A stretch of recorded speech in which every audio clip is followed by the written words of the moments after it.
लक्ष्मण, ऐसे दुष्कर्मियों के साथ किसी प्रकार का परिहास नहीं करना चाहिए। इससे पूर्व ये सीता को कोई हानि पहुंचाए, इस राक्षसी के साथ उचित व्यवहार करो।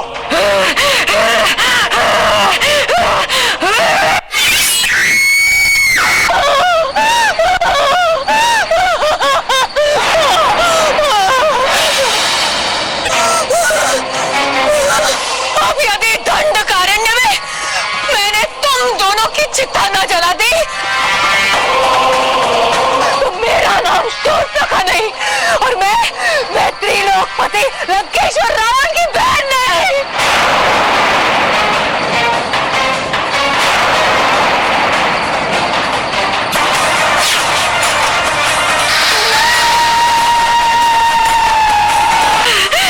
राम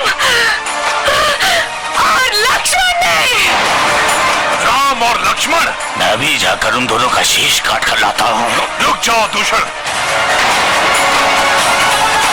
मुझे भ्राता श्री दशानन लंकेश की आज्ञा का उल्लंघन करके भी उन दोनों ऋषियों का विनाश करना ही होगा। तो ये शुभ कार्य मेरे हाथों से क्यों ना हो भ्राताखार? नहीं,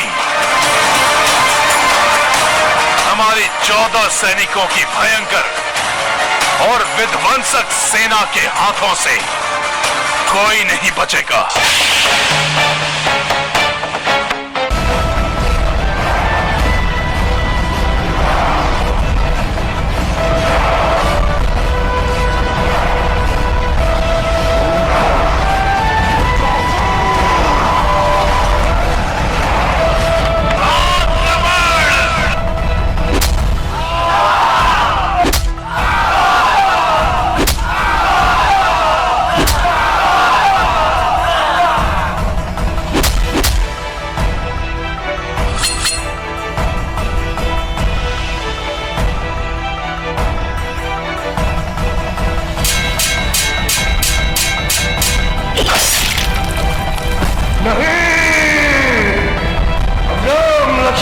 यदि शक्ति है तो इन बारों की वर्षा से बचकर दिखाओ।